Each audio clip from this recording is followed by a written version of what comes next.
कि शिक्षकों के लिए सबसे बड़ी चुनौती क्या, चैलेंजेस हैं क्या, उन्हें अपने काम में किसी प्रकार की बाधाओं का सामना करना पड़ रहा है?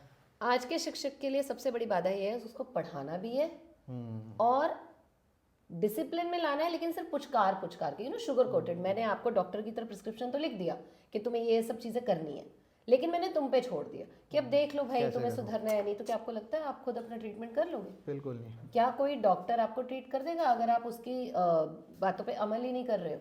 सिर्फ या बीज क्या डालने से तो कुछ नहीं पौधा होगा नहीं ना। बनेगा? राइट और क्या कोई डॉक्टर आपने ऐसे देखा है जो 60 लोगों को इकट्ठे ट्रीट कर रहा है, इकट्ठे एग्जामिन कर रहा है, इकट्ठे फीडबैक भी दे रहा है, इकट्ठे मेडिकेशन भी दे रहा है, सब कुछ एक साथ ही इलाज कर रहा है, और उसके बाद ये भी कह रहा है कि अच्छा भाई देख लो आपकी मर्जी है? तो वहाँ क्या सिस्टम फॉलो कर सकते हैं? And that is the reason output अच्छा नहीं और आ यही रहा। हाल टीचरों का और राइट मैम। सब कुछ शुगर कोट हो गया। काफ़ी सारी ऑडियंस पूछती है कि क्या शिक्षकों की जीवन स्थिति के बारे में आप क्या सोचते हैं? क्या उन्हें पर्याप्त वेतन मिल रहा है जो काम कर रहे हैं? पर्याप्त वेतन सिर्फ एक सरकारी टीचर को मिल रहा है, क्योंकि वहाँ रूल्स फॉलो होते हैं, उनका एक पे बैंड होता है, एक पे स्केल होता है। राइट। प्राइवेट स्कूल्स में कहीं ऐसा नहीं है ना, गाल देख के तमाचा, वो वाली Right, बात है। ma'am. आपको एक ही ब्रांड में अलग अलग शहरों में ऐसे स्कूल मिल जाएंगे जो देखने में एक ही ब्रांड है, मगर एक शहर में फुल स्केल दे रहा है, दूसरे शहर में नहीं दे रहा। Right. ऐसा भी हाल है कि एक शहर के अंदर ही एक ही ब्रांड के 4 स्कूल हैं जिनको बाय नेम हमें लगता है अच्छा ये इसी ब्रांड का है, मगर उन 4 स्कूलों में भी टीचर्स का अलग अलग हाल है। एक स्कूल दे रहा है, दूसरा नहीं दे रहा, तीसरा नहीं दे रहा। आपको एक स्कूल में भी ऐसा मिल जाएगा कि जहाँ एक टीचर को स्केल मिल रहा है और उसी के साथ पैरेलल 2 टीचर्स पढ़ा रही हैं, मगर वो आधी तनख्वाह पे पढ़ा रही हैं। बहुत बुरा हाल है। आपको ऐसा भी मिल जाएगा जहाँ ये दिखाया जाता है कि टीचर्स को हमने 40,000 50,000 दिए चेक में, और उनसे फिर कैश ले लिया जाता है या उनका एटीएम कार्ड रख लिया जाता है और वो अपने आप कर लेते हैं। ये भारत में बहुत गलत और ये हो रहा है, सब जगह बहुत हो रहा ज़्यादा। है। तो इतनी डिस्पैरिटी है। कोई भी स्कूल ज्वाइन करने से पहले एक टीचर को किन बातों का ध्यान रखना चाहिए मैम, आप बताइए। सी आई थिंक आज के टाइम पे टीचिंग इज़ नॉट जस्ट कि आपने स्कूल जाके पढ़ाया। There are allied responsibilities on the shoulders of a teacher. एक टीचर को पढ़ाना भी है, उसको नॉलेज भी देनी है, उसको कंफर्ट भी देना है बच्चे को, उसको सिक्योरिटी भी प्रोवाइड करनी है, बहुत सेंस ऑफ important है। सिक्योरिटी। उसको उसका फ्रेंड भी बनना है कि बच्चा मुझे अप्रोच कर सके। राइट। उसको इनहिबिशन नहीं होना चाहिए बच्चे को कि मैम क्या सोचेगी। तो जजमेंटल नहीं होना, आपके अंदर पेशेंस बहुत होना चाहिए, क्योंकि हर बच्चा अलग है। राइट है मैम। ना, हमारा ज़माना अलग था कि टीचर, और दूसरी बात दृष्टिकोण भी अलग है। कोई अब बच्चा भी एनालाइज करता है, बच्चे में भी ये समझ है कि मेरे लिए कितना सही है कितना गलत है। तो वो भी एक दृष्टिकोण है जो आपको अपने अंदर लगाना पड़ता है। आपको आपको दूसरे की साइड भी समझनी है। हाँ। ये यूनिडायरेक्शनल अप्रोच नहीं रहेगी कि मैं जो हूँ मैं कह रहा हूँ वो ठीक हूँ, क्योंकि वन मैं वे टीचर नहीं हूँ। होना चाहिए। अब वन वे ट्रैफिक नहीं रहेगा, अब ये 2 वेज है। अच्छा मैम, एक अच्छा टीचर आज के टाइम में 21st सेंचुरी में एक अच्छा टीचर कैसे बने? First you should be compassionate. आप अगर संवेदनशील ही नहीं हैं, क्योंकि आपके हाथ में मशीन नहीं है, आपके हाथ में एक जीता जागता माइंड है। और वो माइंड आपको एब्जॉर्ब करता है। वो माइंड आपसे इम्पैक्ट हो रहा है, उस माइंड पे असर हो रहा है। आप खड़े कैसे हो, आप हंस रहे हो या नहीं बात करते हुए, आप कितना हंस रहे हो, आप किस बात को कितना समझ रहे हो। बच्चे नोटिस करते हैं, बच्चे सब नोटिस करते हैं आपकी एक और बच्चे को वो एक एक चीज़ असर करती है। और कभी कभी वो असर इतना डीप होता है कि हम सोच भी नहीं पाते, है ना। एक बच्चा बहुत मेहनत से इतना बड़ा क्राफ्ट बना के लाया, उसने उसमें छोटी छोटी चीज़ों को कितनी कटिंग करी, और जब वो टीचर के हाथ में आता है, टीचर को लगता है 40 बच्चों ने क्राफ्ट दिया है, हमने देखा ओके वेरी गुड। आपको नहीं पता उसने उस क्राफ्ट को बनाने में 4 घंटे लगा दिए। अप्रिशिएट करना बहुत उसको कितना इम्पोर्टेंट है कि मैं अपनी मैडम के लिए कार्ड बना रहा हूँ, कितने इमोशंस के साथ।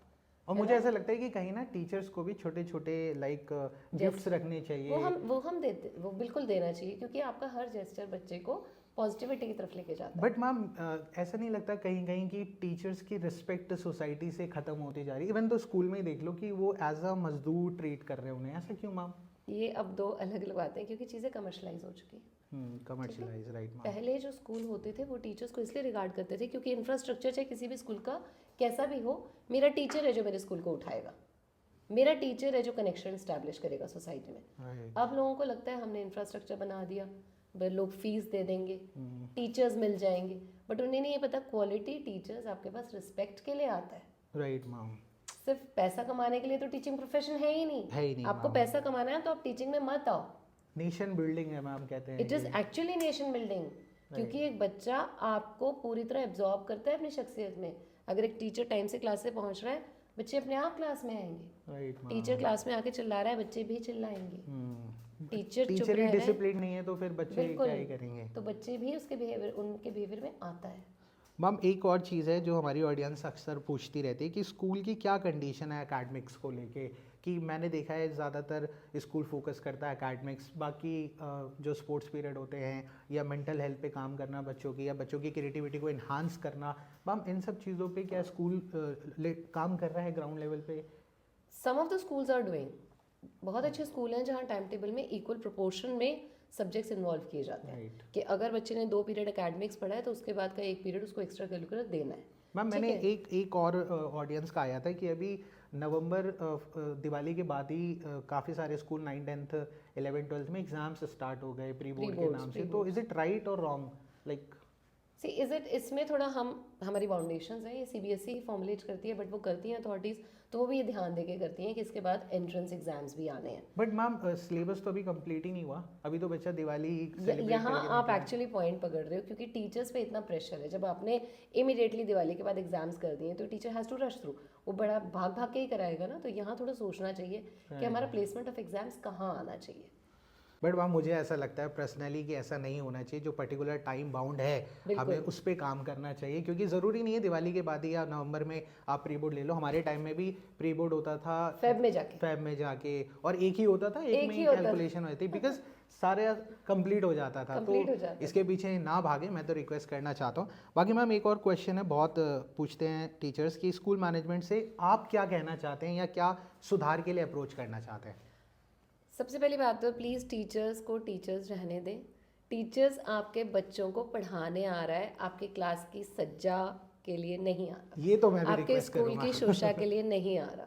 राइट देखिए सजावट कई, आपने इस क्लास में चार्ट्स डिस्प्ले कर रखे हैं जो बच्चे को कुछ नॉलेज इम्पार्ट कर रहे हैं या बच्चे का काम डिस्प्ले कर रहे हैं, वो एक अलग चीज़ है। राइट लेकिन मैं क्लास को बस डेकोरेट कर रही हूँ आर्ट एंड क्राफ्ट से, there is no purpose to it, हाँ, राइट? तो ये समझने की ज़रूरत है, हमें इसमें बच्चों थोड़ा और की ध्यान देने की ज़रूरत लर्निंग है। पे ध्यान देना है लर्निंग पे कि ध्यान दीजिए। मैंने बोला ना LSRW जो सबने पढ़ा यस, है। बेसिक LSRW के बाद आती है आपकी obedience, right objectivity, right right ma'am, gratitude, sympathy, empathy, ये चीज़ बच्चे में आनी चाहिए।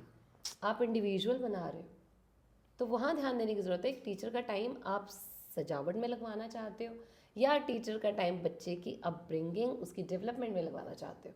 टीचर तो सब कुछ कर देगा जो आप कहोगे। मैम आपने फ्यूचर में अगर मान लेते हैं स्कूल खोला तो आप वहाँ क्या फोकस करोगे मेन? मैं फोकस करूँगी क्रिएटिविटी एंड इनोवेटिवनेस। बच्चे के अंदर बच्चे को एक ऐसा माहौल देना जहाँ बच्चा जो डिस्प्ले करना चाहता है, जो काम आगे आगे करना चाहता है, वो कर सके।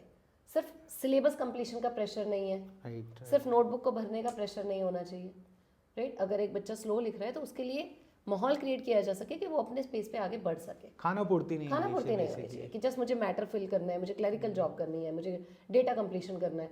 नहीं, it should bring a change. Ma'am और क्या एक और चीज़ है कि जो टीचर्स को सुबह 7:30 8 o'clock बुलाते हैं और 4 बजे तक रोक रहे हैं, क्या इससे आउटपुट अच्छा आएगा? बिल्कुल नहीं आएगा। एक टीचर जो प्रेशर में आपके पास आ रहा है, आपने 7 o'clock टीचर को बुला लिया, 8 बजे आपके बच्चे आ रहे हैं, आप टेक्निकली 7 से 8 बजे तक वो टीचर आपके स्कूल में प्रोडक्टिव क्या कर रहा है? अगर वो खाली बैठ के गप्पे मार रहा है तो what is the use of it? आप Waste उसको of सिर्फ time मेंटली है। डिस्टर्ब कर रहे हो। और 4 बजे तक आप रोज़ बिठा रहे हो, क्या कोई प्रोडक्टिविटी है या तो कोई पर्पस हो राइट कि चलो आज हम कुछ करा रहे हैं, हम बच्चों की बेटरमेंट के लिए कोई लेसन प्लान करा रहे हैं, कुछ क्वालिटेटिव ट्रेनिंग दे रहे हैं, कुछ there should be a purpose. आप सिर्फ बिठा रहे हो क्योंकि वो टीचर बाध्य है, आपके यहाँ जॉब कर रहा है तो उसको बैठना है। पूरा मगर वेस्ट क्या ऑफ वो टाइम है। सेंसिटिविटी, पॉजिटिविटी आ रही है? क्योंकि आफ्टर ऑल टीचर भी तो ह्यूमन बीइंग है। राइट बट मैम ऐसा कभी कभी होता है कि टीचर के मन में बार बार आता है यार कल से नहीं जाऊंगा, अब छोड़ कल से दो नहीं कुछ आऊंगा, और। क्यों आता है? तो मैम ऐसे टीचर को क्या करना चाहिए? क्योंकि सिस्टम तो नहीं सुधरने वाला, System मुझे तो ऐसा नहीं लगता है, बट फिर एज ए टीचर मुझे पर्सनली क्या करना चाहिए अगर मेरे मन में बार बार ये थॉट आ रहा है इस चीज़ को लेके? देखो, अगर आपके अंदर नेगेटिविटी आ ही रही है तो आप पॉजिटिविटी नहीं दे पाओगे सिस्टम में। आप बच्चों से डील कर रहे हो, उनको पॉजिटिव नहीं कर पाओगे। तो मेरी पर्सनल राय होती है कि पहले अपने मैनेजमेंट से बात करें। किसी भी दरवाजे को बंद समझने से अच्छा है एक बार खटखटा के जरूर Right, ma'am, एक देखें, बार। शायद खुल ही जाए। राइट मैम, दूसरा मुझे लगता है अगर नहीं खुल रहा तो there are many options. Right आप जॉब बदल सकते हो, प्रोफेशन नहीं बदल सकते, Right, क्योंकि आप टीचर हो। या आप अपनी कोचिंग आप सेंटर अपनी खोल कोचिंग, लो, अपना ट्यूशंस, आप बहुत तरीके से ऑनलाइन सोसाइटी में क्लासेस। कंट्रीब्यूट कर सकते हो। देखो मैम ने कितने सारे ऑप्शन आपको बताए, कोचिंग खोल सकते हो, सेंटर चला सकते हो, इवन दो आप पर्सनलाइज्ड एनजीओ में भी काम ट्यूशंस कर आप सकते हो। एनजीओ में काम एनजीओ करिए, में भी अच्छा पे मिलता है, बहुत सारे बच्चे हैं बट आपको जिनको स्किल जरूरत एनहांस है। करनी पड़ेगी इसके लिए। स्किल्स वो दैट, देखो आप टीचर जब होता है जब वो लर्नर होता है, राइट मैम। ठीक है, डेली इनोवेशंस आ रही हैं, टेक्नोलॉजिकल अपग्रेडेशन आ रही है, तो टीचिंग और लर्निंग साइड बाय साइड चलती है। मैम ने बहुत अच्छा पॉइंट बोला, अपग्रेड करने की बहुत यू ज़्यादा हैव टू ज़रूरत है। अपग्रेड। ये नहीं क्लास में जाके वही चीज़ें आप फॉलो सिस्टम्स कर हैव रहे हो आल्सो चेंज, थ्योरीज भी Right. तो चेंज हो रही है। ऐसा थोड़ा नहीं कि जैसे पहले हमारे टीचर्स पढ़ाते थे, क्या हम वैसे पढ़ा रहे हैं? नहीं, और हम मैम- इंटीग्रेटेड अप्रोच रख रहे हैं। एक और चीज़ है कि एआई आ रहा है, एआई आ रहा है, लोग डरते हैं कि क्या जॉब खा जाएगा, ऐसा कुछ है? एआई बिल्कुल जॉब नहीं खाएगा, क्योंकि एआई आपको सिर्फ कंटेंट देगा, राइट। एआई इमोशन नहीं दे सकता, आपको एआई empathy बच्चों नहीं को देगा। समझ नहीं सकता, राइट बच्चों की साइकोलॉजी डेवलप नहीं कर सकता, वहाँ टीचर ही करेगा।